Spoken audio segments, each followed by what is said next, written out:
नमस्कार, मैं रघुनाथ प्रसाद आज आपके सामने रख रहा हूँ एक फैक्ट्स को कि इंडियन इंस्टीट्यूट ऑफ जो मैनेजमेंट है इंडिया में 20, उसमें फैकल्टी मेंबर्स में एससी, एसटी और ओबीसी के रिप्रेजेंटेशन की क्या स्थिति है।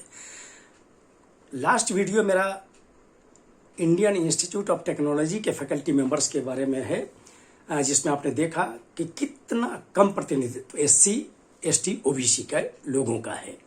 इसके पहले मैं वीडियो जारी कर चुका हूं भारत सरकार के मंत्रालयों का, विभागों का, जुडिशियरी का, कि उसमें क्या स्थिति है। देश में जो वाइस चांसलर्स के पद हैं उसमें एससी, एसटी, ओबीसी के क्या रिप्रेजेंटेशन है।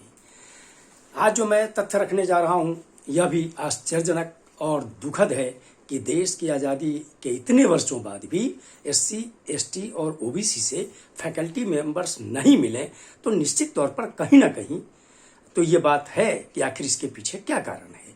और भारत सरकार को और खासकर मानव संसाधन मंत्रालय को इस संबंध में निश्चित रूप से सही स्टेप लेना चाहिए ताकि इन वर्गों का प्रतिनिधित्व ज़्यादा से ज़्यादा बढ़ सके।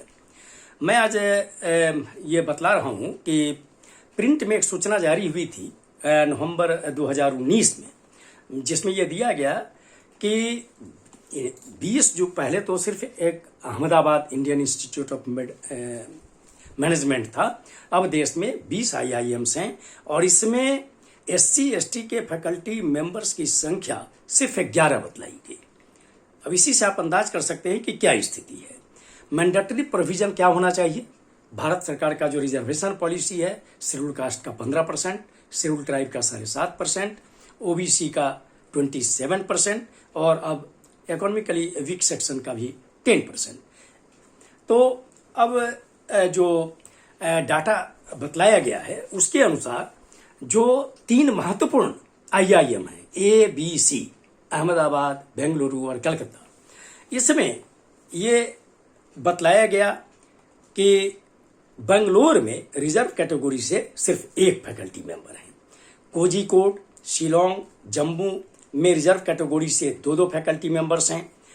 सिरमौर, रोहतक, उदयपुर, लखनऊ इत्यादि में रिजर्व कैटेगरी से 1 फैकल्टी मेंबर्स हैं। भारत सरकार ने एक पत्र दिया है कि आरक्षित वर्गों को प्रतिनिधित्व दिया जाए। इस डायरेक्टिव का बहुत शिक्षाविदों और एलमनीज ने स्वागत भी किया है। जनवरी 2018 में एक सूचना छपी थी जिसमें बतलाया गया था कि IIM बेंगलुरु के प्रोफेसर दीपक मालघन और उनके अधीन जो रिसर्च कर रहे थे रिसर्च स्कॉलर, उनका नाम है श्री सिद्धार्थ जोशी, उन्होंने एक पेपर पब्लिश कर बतलाया था 13 IIM का कि उसमें 642 फैकल्टी मेंबर्स में शेड्यूल कास्ट के 4, शेड्यूल ट्राइब के 1 और ओबीसी के सिर्फ 17 फैकल्टी मेंबर्स हैं, जो कुल संख्या 22 होती है। उन्होंने अपने रिसर्च पेपर में लिखा है कि diversity deficit at IIMs is a wicked problem but one that should not be washed away.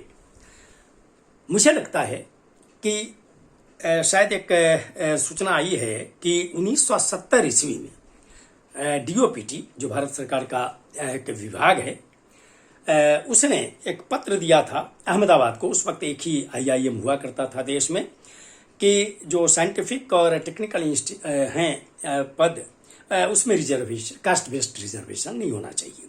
1975 में भी शिक्षा मंत्रालय ने, तत्कालीन शिक्षा मंत्रालय ने इसी तरह का एक पत्र निर्गत किया था। तो लगता है कि शायद इन दोनों पत्रों को ही ये आधार बनाया गया और जिसके कारण उसमें रिजर्वेशन पॉलिसी को नहीं अपनाया गया। जबकि इसके बाद आप सोचिए कि शेड्यूल कास्ट, शेड्यूल ट्राइब का तो आरक्षण पहले से है। 1993 में बैकवर्ड क्लासेस का आरक्षण भारत सरकार ने लागू किया। पूरे देश में फिर सभी राज्यों ने लागू किया बैकवर्ड क्लासेस के लिए। कुछ राज्यों में उससे पहले भी लागू था। और 2019 में EWS का आरक्षण लागू हुआ। क्या यह लगता नहीं है कि 1970 और 1975 के जो पत्र थे उसमें अगर वो तथ्य हैं तो क्या वही आधार होना चाहिए इतने वर्षों बाद भी? ये नहीं होना चाहिए। IIM कलकत्ता के एलमनी हैं श्री धीरज सिंह, उन्होंने बहुत स्पष्ट शब्दों में कहा है कि नॉन डिस्क्रिमिनेटरी एनवायरनमेंट का अभाव परिलक्षित होता है IIMs में। चूंकि फैकल्टी जब नहीं रहेंगे, सभी का प्रतिनिधित्व नहीं रहेगा, तो निश्चित तौर पर जो इंटरैक्शन होना चाहिए स्टूडेंट और टीचर के बीच, ये पूरी तरह नहीं हो पाएगा। मैं ये अब अंत में ये मैं कहना चाहूँगा कि क्या फैकल्टी मेंबर्स लाने के लिए क्या उपाय होना चाहिए। आज जो हायर किए जाते हैं उसमें एक आधार बनाया जाता है कि SC ST और OBC में क्वालिफाइड हमको फैकल्टी नहीं मिल रहा है, तो इसको एकदम खत्म किया जाना चाहिए। और जैसी कि सूचना है कि भारत सरकार ने स्पष्ट निर्देश दिया है 2019 में कि फैकल्टी के अपॉइंटमेंट में जो रिजर्वेशन है, जो क्राइटेरिया, उसको लागू किया जाए। और ये पत्र के संबंध में सूचना जारी हुई है जनवरी 2020 में।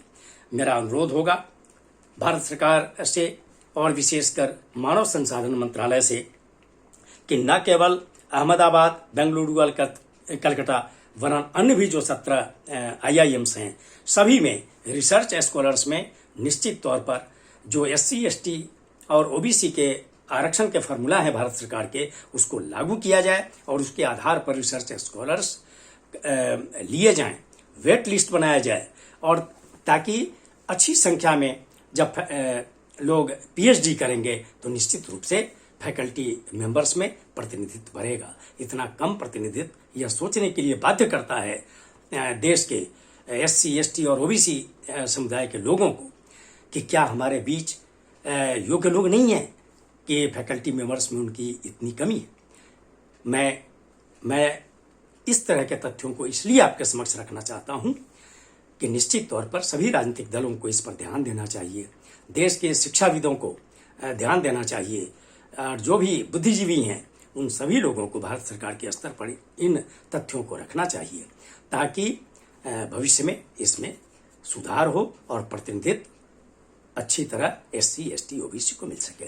ये वीडियो आपको अच्छा लगा हो तो निश्चित रूप से लाइक करेंगे, शेयर करेंगे, सब्सक्राइब करेंगे, बेल आइकन को टच करेंगे, ताकि मेरे हर आने वाले वीडियो का नोटिफिकेशन आपको जल्द से जल्द मिले।